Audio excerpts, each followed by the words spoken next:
morning, good afternoon, good evening, or it's 2 a.m. Go to bed already. This is Eagle Eyes on Tech.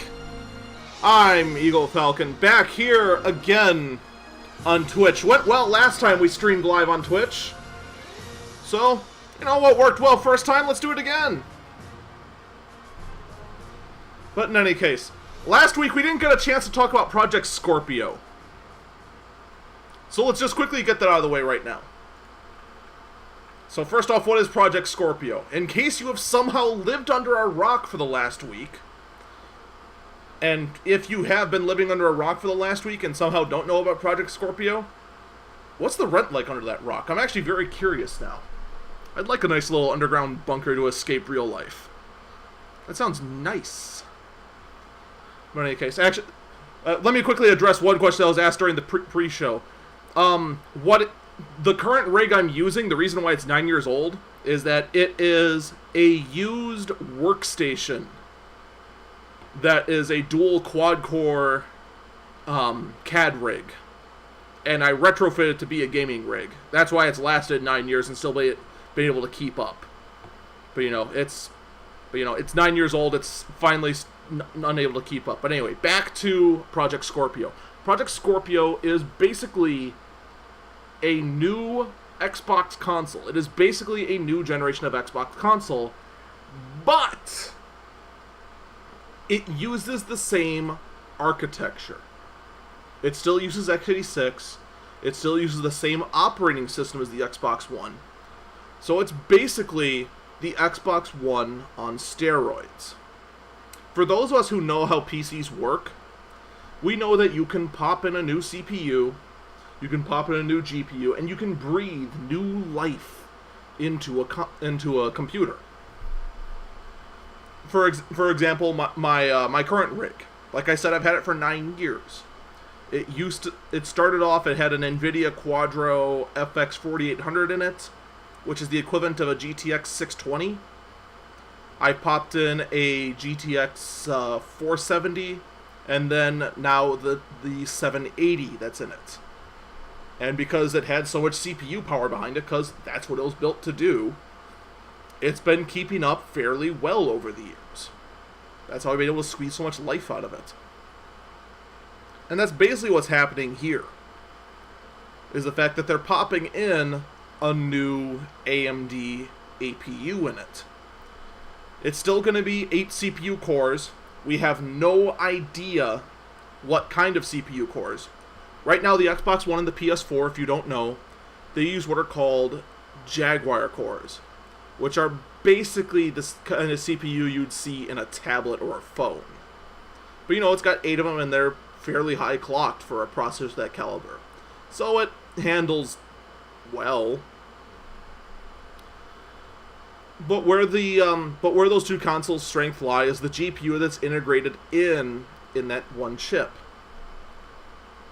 The Xbox One uses, I believe, a R7 260 equivalent,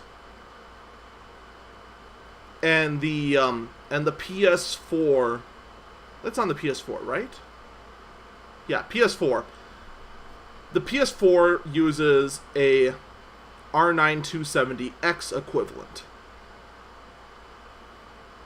So we're now 2 years down the road from that generation. We're now approaching the 400 series. And the Xbox One says they can now make a new version of the Xbox One, codenamed Project Scorpio, that can accomplish 4K gaming, be VR compatible, be 6 teraflops, which means nothing to most people, actually, when push comes to shove, and provide 4K gaming. So, first off, it means that those 8 CPU cores, they need to stop being little weenie 5-watt cores. They're going to need to step up their game in order to game at that level. Second, the GPU. If I had to guess, right this minute, based on the information that AMD is pushing out on their current GPUs, I'm going to say this is most likely is going to have an RX 470. That seems to fit the criteria. The 470, in theory, because all the information we have right now about the AMD GPUs is from AMD. And AMD has this nasty habit of kind of smudging their truth a little bit. But in any case, that's most likely what's going to have. It's most likely going to have an RX 470. It's probably going to have the new Zen cores, if I had to guess. And keep in mind, this is all speculation. I have no inside information other than my massive science brain that knows way too much about computer components. And considering, in fact, the game consoles now are basically computers, it falls under my knowledge. Now, this is supposed to be arriving holiday 2017. Which means that everything I just said could be a lie. It's not going to show up until not this upcoming Christmas, but the next Christmas. So it's 18 months out. There can be a lot of new components that come out by then. But the fact that they're promising these sort of performance levels, it tends to make me believe that it's going to use a current GPU. And it might be waiting on Zen. But yeah, someone in the chat just asked if it's going to be backwards compatible with the Xbox One. No doubt. There is no reason why it wouldn't be. That a lot of Xbox Scorpios, everything about it is going to be speculation. I feel pretty confident that I could put money down that the Xbox Scorpio is going to be backwards compatible with the Xbox One. In fact, more than likely, depending on how Xbox has been releasing their APIs, there's a good chance that all of the games that would work on Scorpio are going to be backwards compatible on the Xbox One for a very long time. Just think about it. On PC gaming, we easily put a ton of graphics settings to customize that however you want. Whether to run on a rig like this, which is very high end in the GPU range, but very low end on the CPUs now. I could make it so that everything that uses GPU rendering is set to the highest, and anything that taxes the CPU is set to the lowest possible. If I can do that on there, it's so easy for a game to just go, oh, you're running an Xbox Scorpio, let's crank it into high gear. Oh, you're running on Xbox One, let's crank you into low gear. It'd be brain dead simple. And it seems pretty safe that, unlike every other console generation shift, this one's going to be perfectly fine. Yes, that's the other downside, as my good friend Regret the Van here just pointed out in chat. My rig is also very limited in the fact that I'm using ancient DDR2 ECC fully buffered RAM, which honestly is nowhere near as much of a bottleneck as my CPUs are 9 years old. But in any case, enough about my rig. Let's move on to some actual tech news that is actually current, besides Project Scorpio here. So, in case you haven't been sick of Periscope and other make-believe streaming apps that make you think you can stream at decent quality with just a phone, YouTube is now letting you be able to stream from your phone.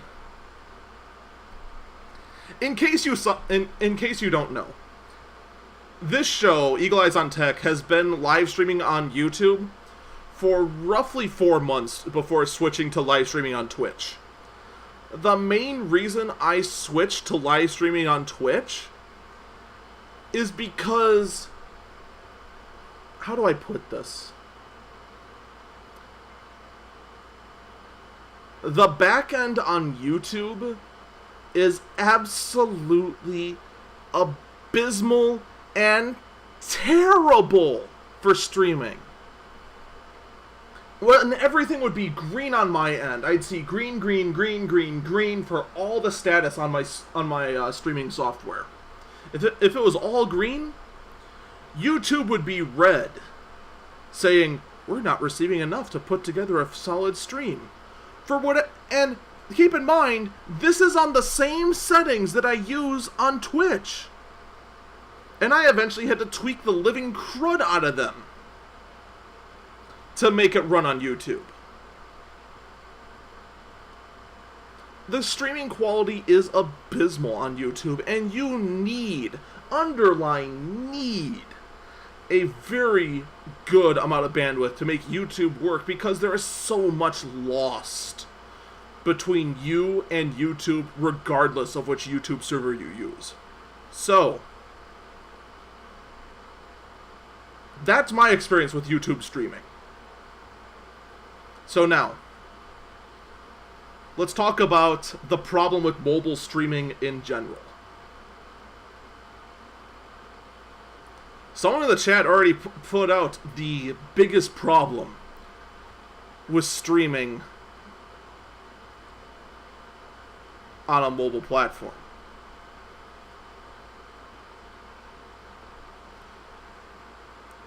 Kiss your data plans goodbye.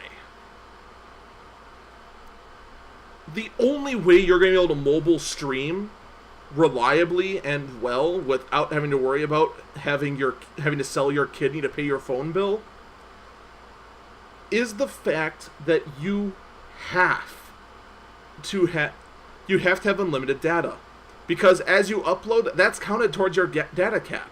And if you think that's not a big deal,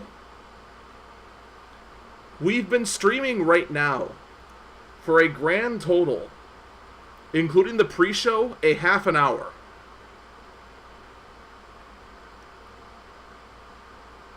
I have burned through 300 megabytes just in that.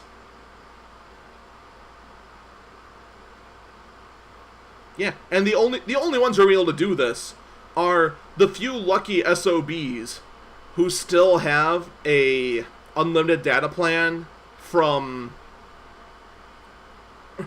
way back in the glory iPhone days, when that was the only smartphone worth their grain and salt. Wait, I said that wrong. Whatever. That was worth it. That was worth anything. There's still those plans out, which I think I'm don't quote me on this, but I'm pretty sure AT&T's already put notices out that those people who have those plans are going to be pushed into different plans altogether. I want to say that's a thing. I might be wrong on that, though. Regardless. It's either that or Sprint. Sprint's the only other one in the US here that offers unlimited data. Now, I can't remember how data works in the UK right now, so it might be a thing there. Then again, also, my knowledge of how cell plans work outside of the US is extremely limited. I don't even know what the carriers are over in Canada. That's how limited I am in that regard. So, maybe it'll work there. Maybe. I doubt it, though. Yeah, I know Verizon canned theirs. T-Mobile, I'm pretty sure doesn't have any of theirs, but T-Mobile's is actually really weird in the fact that they also offer unlimited data if you use select video streaming services for certain music services. Okay, someone in chat just said that T-Mobile does have unlimited data. I do know if you have a limited data one, that yeah. Oh, wait, no. I'm sorry, the chat said that they have unlimited data, but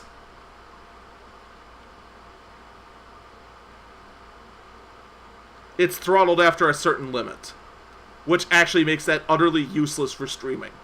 Because if all of a sudden I was streaming this, and just in the middle started going because that's all you could get because I got throttled that badly. It's just terrible.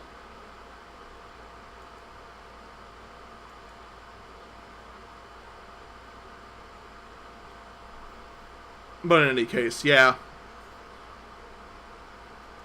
This is cute on paper, but this is going to be a nightmare if anyone actually tries to use this for anything other than trying to stream their lunch.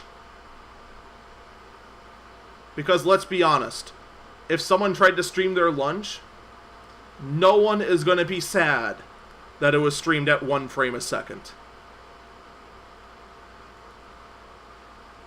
Let's shift gears a little bit here. Microsoft.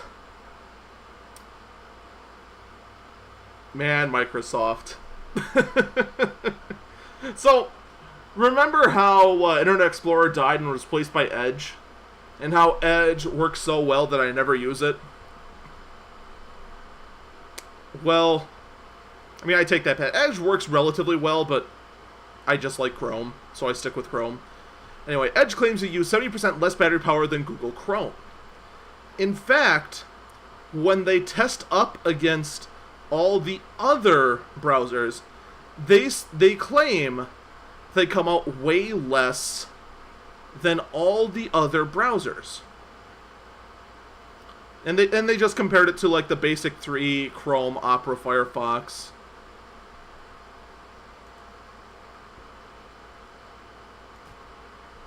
And in fact, right here you can see they run their little experiment here. 4 identical browsers, 4 different laptops, streaming 1 video. And so yeah, they say that Google Chrome runs out in 4 hours 19 minutes. Mozilla Firefox runs out in 5 hours 9 minutes. Google Chrome was 4 hours 19 minutes. I said it wrong. Opera 6 hours 18 minutes. Microsoft Edge 7 hours 22 minutes.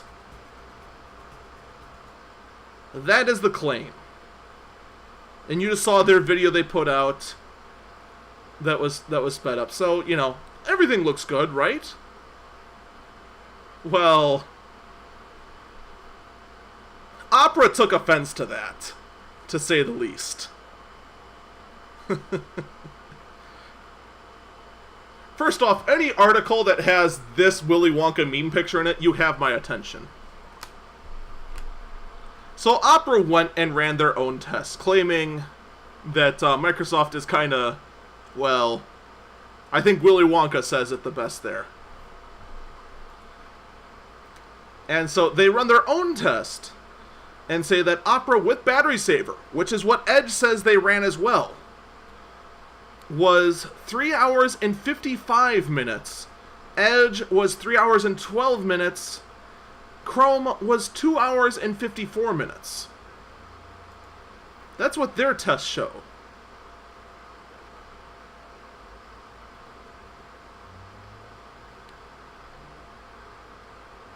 So, what's my opinion?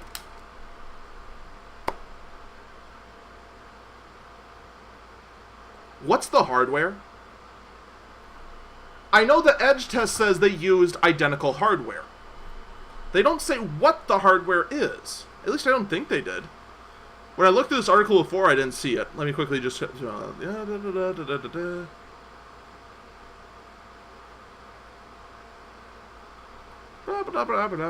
yeah, no. They don't say what the laptops are. They don't say the specs. They don't say the processor. They don't say the RAM. They don't say anything. Opera also, at least when I look through this article, I'm going to reread it again real quick to make sure it doesn't say anything about the hardware they're using.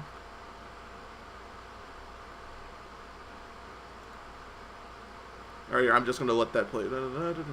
Alright, no. Opera does say what they used. They used a Yoga 514 using a 5th generation Core i3 ultra-low voltage processor. And that's what they squeezed 3 hours out of.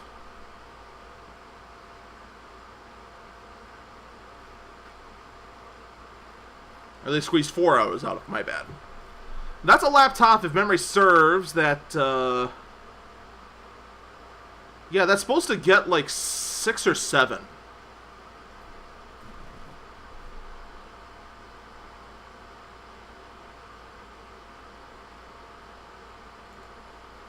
So now that really makes me curious. What's the hardware here? Actually, let me see if I can quickly pin down which one it is. It's going to be really tough because we're at low res to try and save on bandwidth here. It might be that it's on the, that's on like a Microsoft Surface. What is that? Oh, no, that's the Surface Book.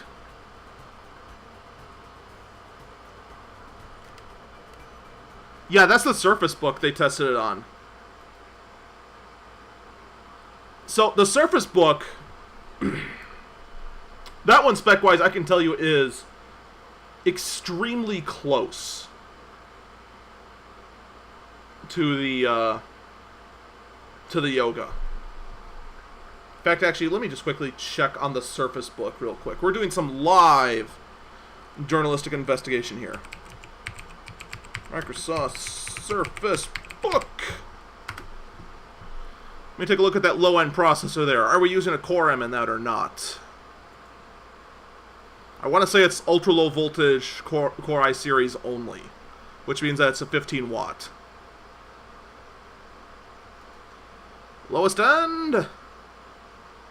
Core i5.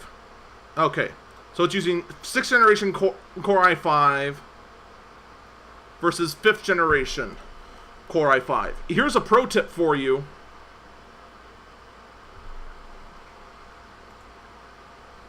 I call bullshit on these numbers.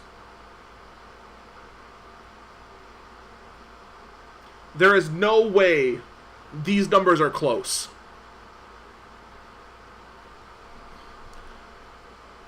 Six and 7 hours? Come on. The Opera numbers seem more realistic. Running constantly, no breaks. Running the browser.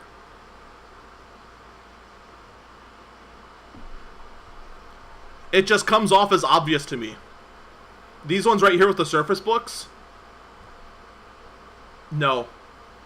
These numbers are bogus. Unless this isn't a Surface Book and it's something else. But by the looks of it, pretty sure it's a Surface Book. So, there you have it. I can't do a accurate real-life test, but I'm willing to bet that the Microsoft numbers are BS, and Opera's got it right. The Opera numbers just, they seem more close to reality. In fact, what's that, yeah, 3 hours, 28 minutes on a Yoga. Yeah. That's where we're just going to go with that. So in any case, let's shift gears again here. Gotta get up there. Alright. So Google Fiber still exists, by the way. For those of us who are not in the chosen cities like me, and keep forgetting that Google Fiber exists because we want to just continue using our yarn that gets us a grand total of 15 down and 1 up. I actually got a little higher than that, but regardless. While us in Hickland enjoy our 15 down and 1 up, other places enjoy 900 symmetrical. Which, you know, we want. Like, really, really want. Give me your fiber. So here's a sign that Google Fiber is in fact still making moves to still exist. Google Fiber has bought out a company called webpass.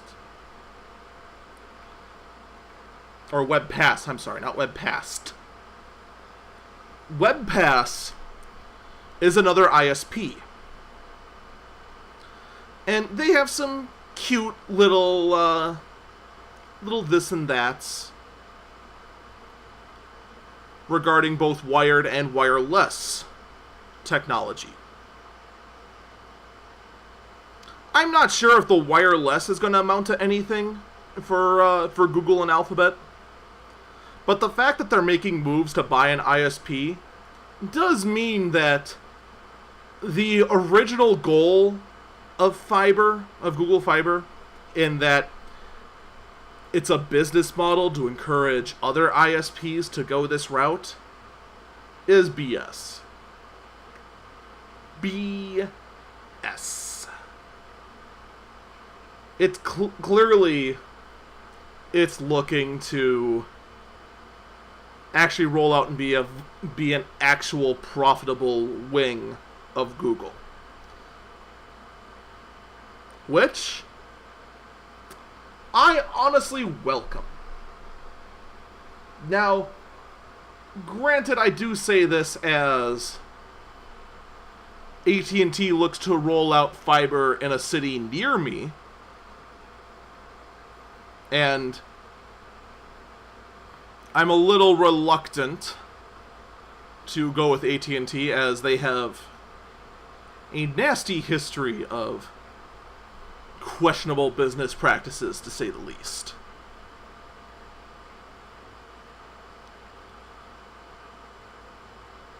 Yeah. I'm sorry, I was just thinking about everything they've done to myself, and it's all done to epic music. Anyway, that being said, I welcome this.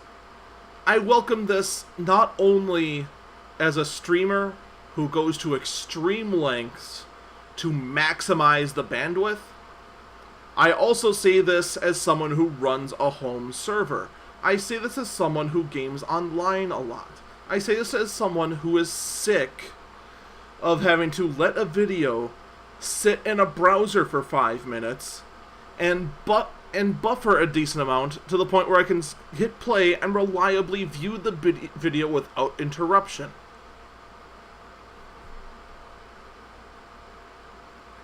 Please, Fiber, please cover me in your warm goodness. We need this. We need this so much. We don't need this nearly as much as Google Diagnose, but we need this. It's become part of Meta. Shut up. You're just a video article, aren't you?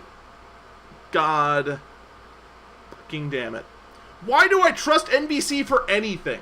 Alright, so I'm gonna do this without an article in front of my face, because these pricks lied to me in their frickin' result. So, Google is partnering with Harvard, Mayo Clinic, and a lot of other various firms to provide what are called symptom search. What this means is that instead of going to WebMD, when I go, wow, just this side of my head hurts, or there's a pain, like, right here in my thigh, or other such this and that's for, what sort of medical ailment goes to you. You instead just go to Google and type in the symptoms. And then Google can tell you, yeah, chest pains are not good, go see a doctor. Instead of WebMD telling you that it's chest pains, go see a doctor. Chad is also telling me that that WebMD confirms everything as cancer. Honestly, not in my experience. I've had a few where WebMD tells me that, nope, it's cancer. It's just cancer. You're gonna die now. Go see your doctor, it's cancer.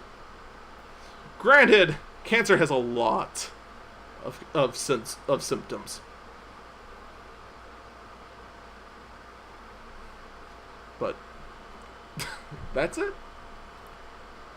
So now Google can now replace your doctor almost. Or just tell you to actually go see a doctor, you twit.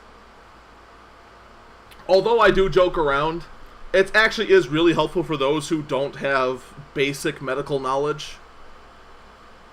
When they go, oh god, it really hurts right here, I should go see a doctor. No, you shouldn't. That's called carpal tunnel. That means you should stop being at your computer for 36 hours straight. Get off World of Warcraft. You can do it. Just relax. Do something analog. Stand up. Go outside. Those sort of things.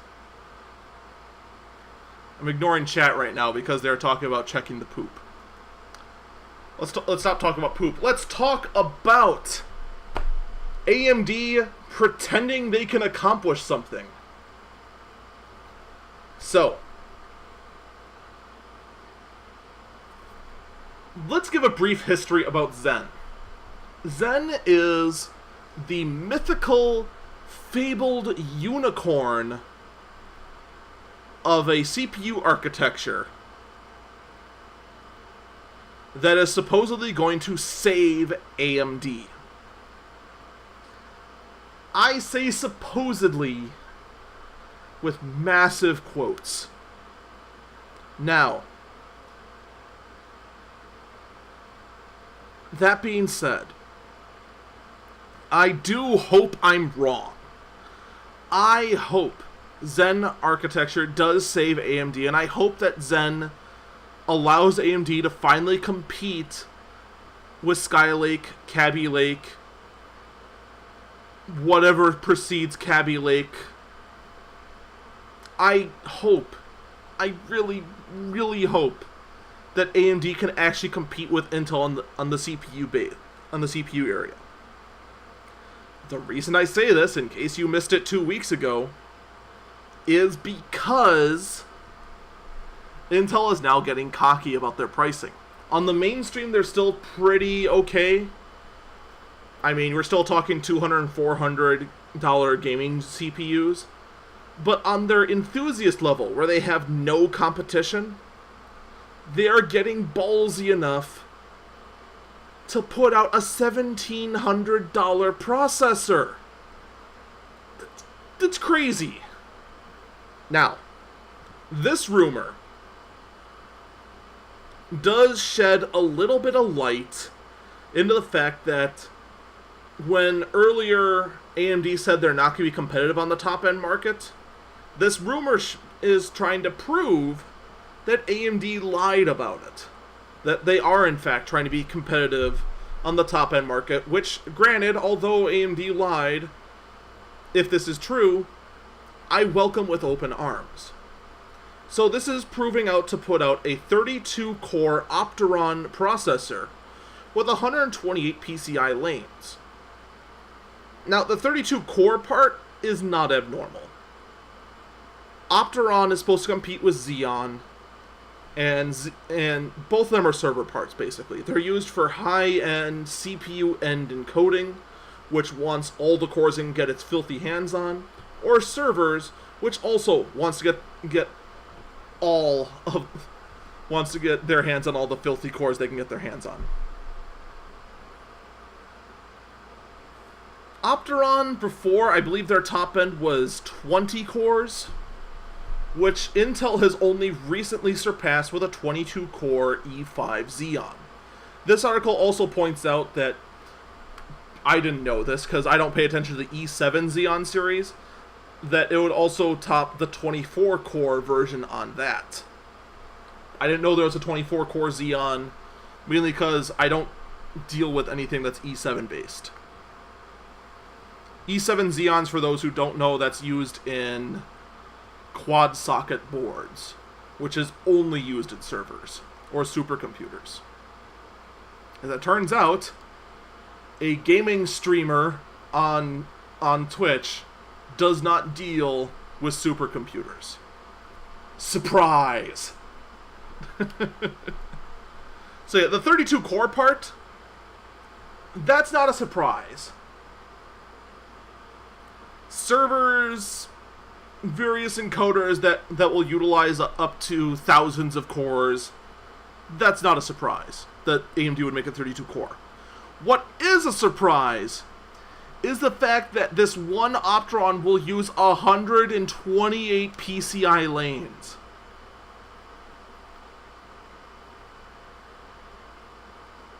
Do you have any idea how insane that is? That's crazy. That is one of the craziest things I have heard in a long time. To put in perspective,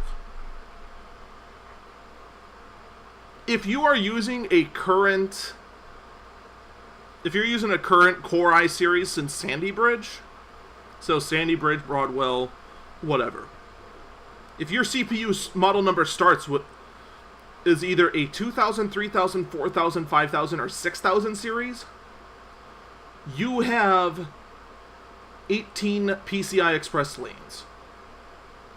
And that's used for your graphic card, and that's used for your M2 slot if you have one. And also SATA Express if you have one. A graphic card uses 16 PCI Express lanes. Thus the term PCI Express 16X.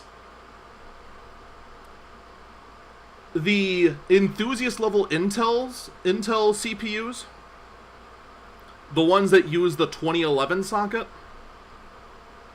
and this also includes the Xeons from those generations as well, those use 40 PCI Express lanes. And if you have a dual socket system like I do, that means you have 80 PCI Express lanes. However, if you have a dual socket system like I have, you are also most likely not to be able to crossfire. So, RIP. No utilizing 80 PCI Express lanes on that. And I want to be clear. I'm talking about SATA Express, not SATA. SATA does not use PCI Express lanes. SATA Express does. SATA Express is actually a really long connector. It's about this long. And it takes up 2 SATA ports and a custom port, and it uses like two Express lanes to speed up the speed. Here, I'll quickly show you one. SATA Express connector, which I misspelled connector. Never mind.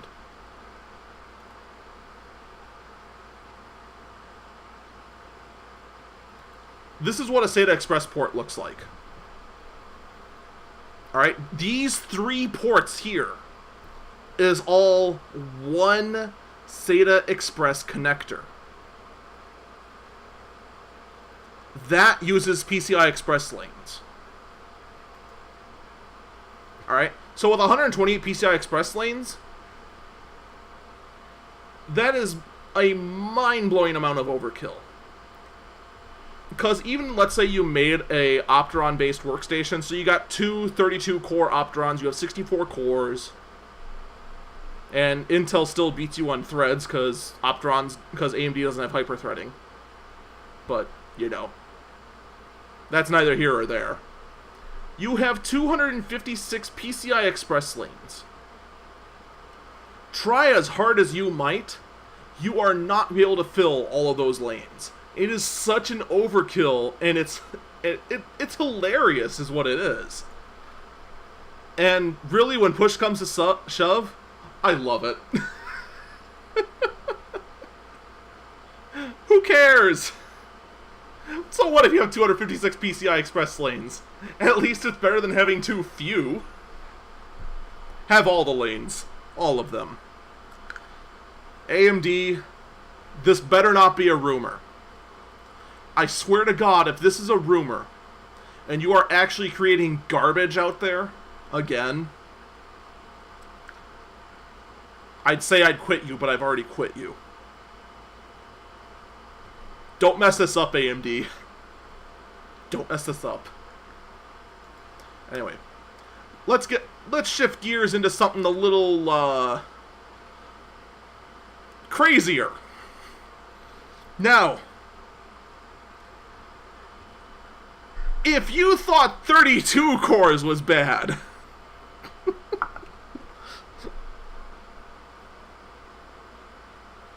how about 1,000? How about a teracore processor?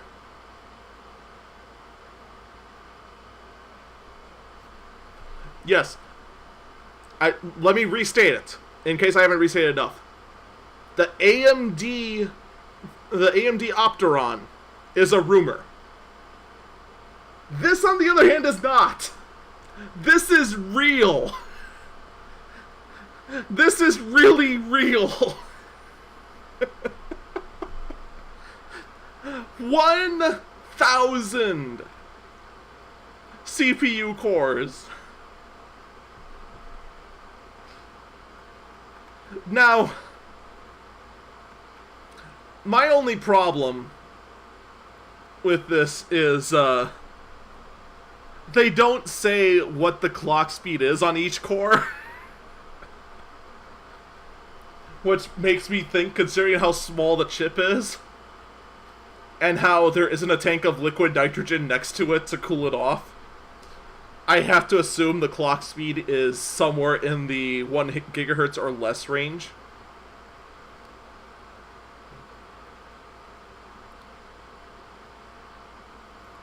But, yeah. Now, they compare this to, like, they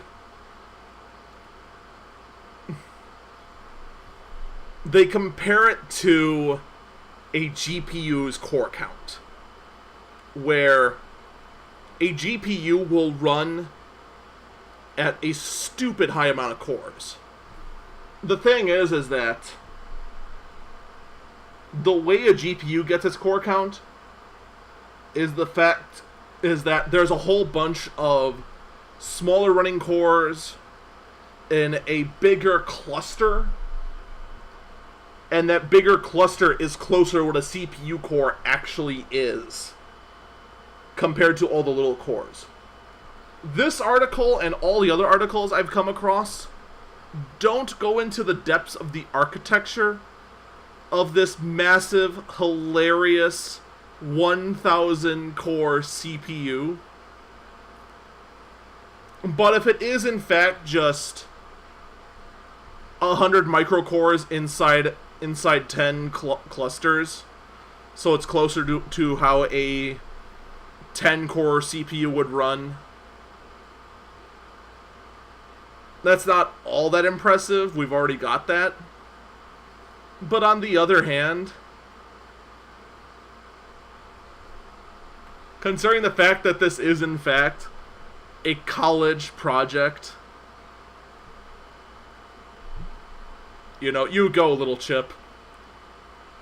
You go and be you.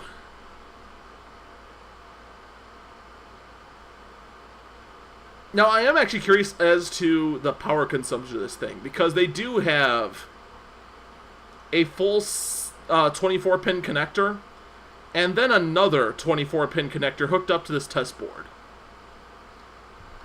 I'm not sure if that's just how that test board operates, or if it actually requires 2 power supplies to be hooked up to this thing. It's hard to say, and it could just... And also, if you look in the picture, there is another connector just off to the side, so who knows? These two could just be hooked up to nothing, which is probably closer to the truth, because there's no heatsink on this thing. And you're not going to be able to tell me that a 1,000-core processor clocking at anything higher than 5 megahertz per core can run with no heatsink or any sort of heat dissipation whatsoever. That's not happening. But anyway, if I find more details, I will definitely share them next week. Because, I mean, 1,000-core CPU. That's hilarious. And I know I kind of poo-pooed on its parade, but I am an arbiter of truth. I live in reality, and I have to point out reality every time I see fantasy try to be pushed forward. That's just how I am. Kinda like how, when I heard this clickbait article, I had to click on it to see how true this could be. That the Tesla Model S could double as a boat. First off, if you know me in real life,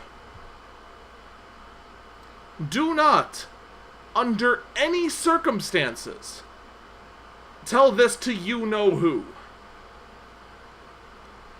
Under no circumstances should our local insane boat enthusiast / water rat know about this. It cannot be allowed.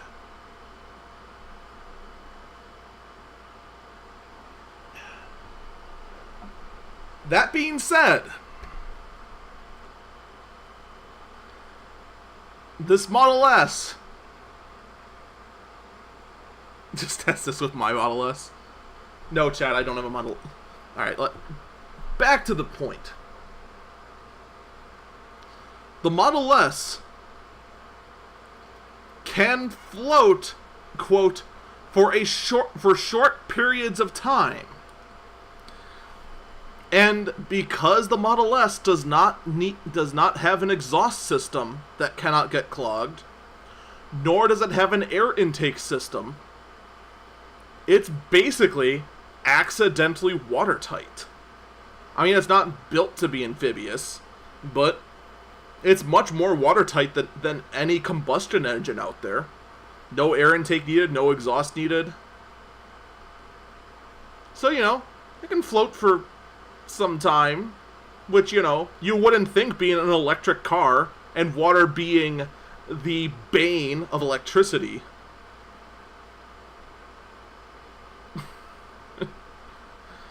Oh, man. And then, of course, with the tire rotation, you could get the car moving. Now, this being said, Elon Musk has been known to find amphibious vehicles fascinating. That information was provided via CNET. That's not from this Ars Technica article. So it doesn't surprise me all that much, knowing that the Model S could, in a pinch, substitute as a boat. What I want to see is when the Model S2 comes out, the high-end Tesla sedan, how much of a spy car is it going to be? Is it going to be completely watertight? Are we going to notice that that when you close the doors, you hear a little bit more of an electric motor going to close the door even tighter to make it watertight? The same thing with the trunk latches.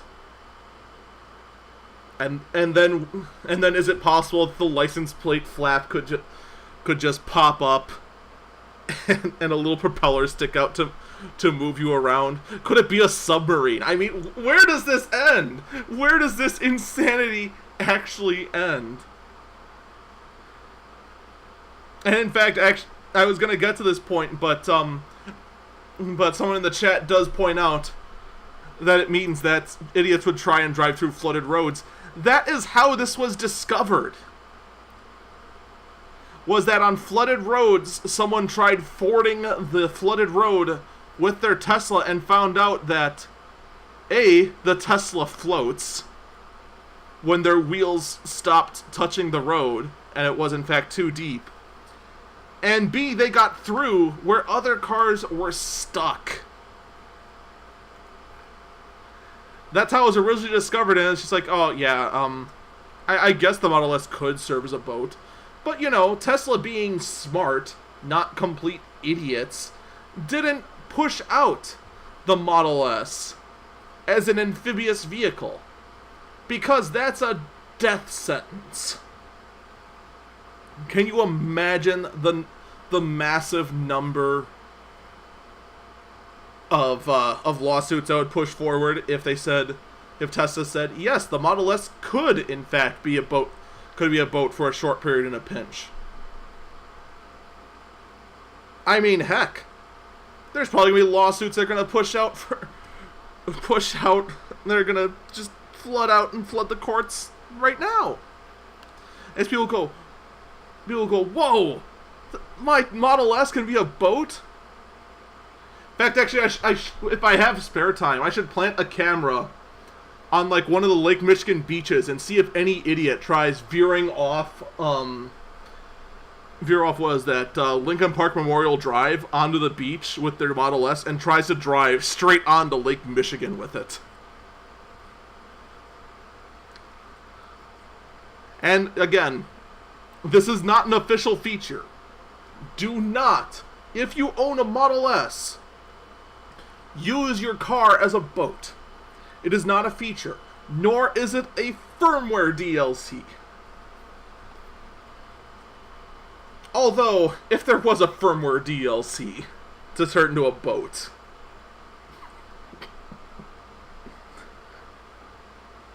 that just how, why, what? That'd be complete and utter insanity. I'm not sure if there could be anything more insane than a download to turn your Model S into a boat. There actually are quite a few Tesla Model S's out here in Wisconsin. I've actually seen quite a few on the road out there. But that's going to do it for me today on this day for Eagle Eyes on Tech. Feel free to give me a follow here on Twitch and also on YouTube for all the latest updates. Take care, everyone, and rest well. Stay tuned for some gaming streams. Good night.